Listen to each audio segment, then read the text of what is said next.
Halo semua, balik lagi di channel Toraokun. Sebelum pembahasannya dimulai, silahkan klik tombol subscribe dan aktifkan lonceng notifikasinya supaya kalian gak ketinggalan info dan teori terbaru seputar One Piece. Buat kalian yang mau informasi tambahan soal SBS atau databook, kalian bisa follow Instagram Toraokun. Di sana admin akan memposting soal SBS, databook, dan berbagai teori singkat. Sekarang lanjut ke pembahasan. Melanjutkan cerita dalam chapter 1092 yang lalu, cerita dalam chapter 1093 nanti akan memperlihatkan keadaan di Pulau Egghead. Setelah memasuki mode Gear 5 dan mencengkram tubuh Kizaru, Luffy pun akan mengangkat Kizaru dan mengeluarkannya dari dalam ruangan. Kemudian, pertarungan antara Sang Yonko dan Admiral itu pun akan terus berlanjut. Pertarungan kali ini berbeda dari sebelumnya, karena sebelumnya Kizaru unggul dari Luffy. Hal itu bisa dianggap wajar, karena Luffy hanya memakai wujud Snake Man dalam mode Gear 4. Kekuatan itu tidak efektif untuk melawan musuh seperti Kizaru.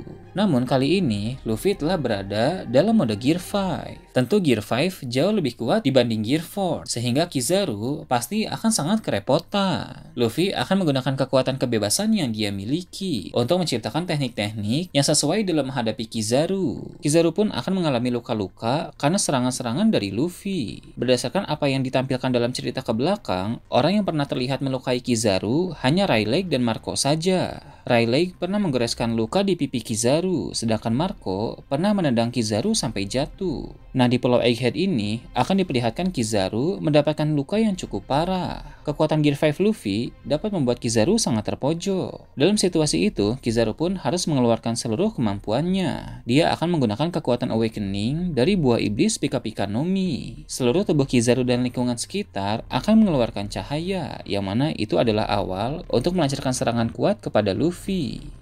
Sementara itu, di bagian bawah terlihat pasukan angkatan laut yang berada di sana telah semakin banyak. Hal tersebut wajar karena mereka sudah tidak perlu lagi bertempur di bagian pantai. Sebab Pacifista Mark III telah berada di pihak mereka dan mengalahkan para cyborg monster laut yang ada di sana. Pasukan angkatan laut melakukan pengepungan terhadap Labopes. Vegapunk bisa melihat hal tersebut melalui kamera pengawas. Rencana melarikan diri dengan terbang melewati musuh memakai robot Vega Force kini telah gagal karena dalam chapter yang lalu robot tersebut sudah hancur.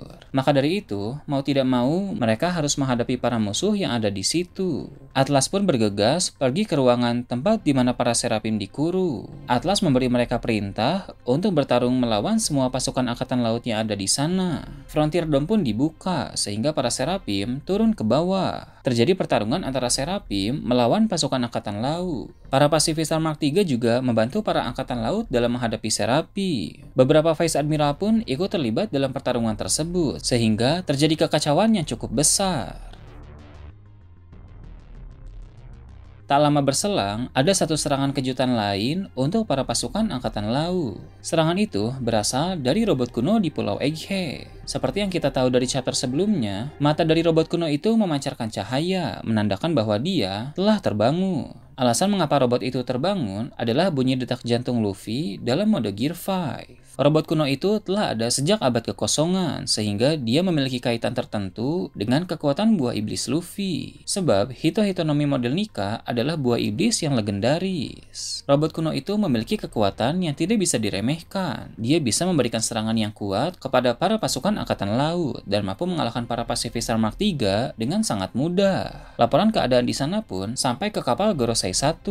Dengan begitu, dia mengetahui soal serangan Serapim dan sebuah robot misterius. Saturn tahu bahwa sekarang sudah waktunya untuk bergerak, sebab hanya dia yang bisa mengambil alih kendali Serapim. Kemudian, untuk masalah robot misterius, Gorosei yang satu itu pun bisa menduga bahwa robot tersebut adalah sang robot kuno yang 200 tahun lalu pernah juga menyerang Mary Joyce. Namun, sebelum melakukan pergerakan, Saturn terlebih dahulu menghubungi para Gorosei lain yang ada di Mary Joyce. Dia ingin mengabarkan soal kebangkitan robot kuno tersebut. Di ruangan otoritas, 4 Gorosei pun membahas soal robot kuno itu. Mereka berbicara tentang penyerangan 200 tahun yang lalu. Dari pembicaraan mereka, terindikasi bahwa para Gorosei sudah ada saat penyerangan terjadi 200 tahun yang lalu. Itu berarti mereka memang sudah hidup sejak lama. Setelah itu, Gorosei menghadap Im Sama dan membicarakan soal robot kuno yang bangkit. Im Sama pun tahu bahwa kebangkitan robot tersebut berkaitan dengan kekuatan Nika dalam diri Luffy. Kekuatan Nika itu merupakan kekuatan yang sama dengan Joy Boy pada masa lalu. Sebagai pemilik kekuatan itu sekarang, maka Luffy adalah sang Joy Boy yang baru. Menurut Im Sama, jika Luffy terus dibiarkan, maka seiring berjalannya waktu, bukan hanya robot kuno yang bisa dibangkitkan olehnya, melainkan berbagai hal lain yang berkaitan dengan kerajaan kuno pun bisa bangkit juga. Im Sama mengatakan bahwa Luffy sekarang memang belum sekuat Joy Boy yang lama, namun Luffy bisa terus berkembang sehingga dia berpotensi menjadi lebih kuat dari Joy Boy yang lama. Maka dari itu, Luffy harus segera dihentikan. Pada bagian akhir chapter, saat membicarakan soal Luffy dan Joy Boy, sebagian wajah Im Sama diperlihatkan. Biasanya, Im Sama selalu muncul berupa siluet saja, sehingga seperti apa wajahnya benar-benar misterius. Namun kali ini, berhubung sebagian wajahnya akan diperlihatkan, maka misteri itu akan sedikit terjawab. Ketika sebagian wajah tersebut ditampilkan, Im Sama sedang memperlihatkan ekspresi marah, sepertinya karena dia kesal saat membicarakan soal Luffy dan Joy Boy. Im Sama memang terindikasi telah hidup sejak abad kekosongan, sehingga kemungkinan besar dia pernah bermasalah dengan Joy Boy yang lama. Dengan begitu, wajar jika ada kekesalan ketika dia membicarakan soal Joy Boy. Apalagi dia tahu saat ini sudah ada Joy Boy yang baru, yaitu Luffy. Setelah itu, diperlihatkan Akainu yang kesal karena Kuma telah kabur. Namun, Akainu merasa bahwa Kuma kabur tidak terlalu jauh. Akainu akan membentuk tim untuk mencari Kuma, karena tentu dia tidak ingin Kuma lolos begitu saja. Sementara itu, di dalam suatu ruangan di Kastil Pangea, ada Garling Vigarland dan beberapa kesatria suci. Mereka telah mendengar soal kedatangan Kuma dan aksi Akainu dalam menghadapinya. Para kesatria suci itu akan membicarakan soal Akainu, yang bisa-bisanya membiarkan pengacau seperti Kuma lolos begitu saja. Dalam pembicaraan itu, beberapa kesatria suci itu akan menunjukkan ketidaksukaan mereka terhadap Akainu. Kemudian, fokus cerita akan beralih ke kerajaan Kamabaka, tempat di mana pasukan revolusi sedang berada. Setelah mengetahui soal Kuma yang muncul di Mary Joyce, Sabo dan Ivankov bertanya-tanya apa yang sebenarnya Kuma lakukan di sana. Mereka berdua sama sekali tidak bisa memahami hal tersebut. Namun, Dragon sepertinya dapat menduga sesuatu terkait pergerakan Kuma. Walau masih belum jelas apa dugaan dari Dragon, tapi sepertinya hal itu berkaitan dengan sesuatu yang sangat penting. Nah itu tadi prediksi chapter 1093 dan kedepannya. Gimana menurut kalian? Silahkan tulis di kolom komentar di bawah.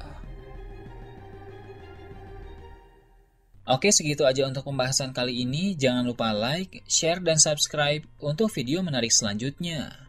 Gue Toraukun, Shambles.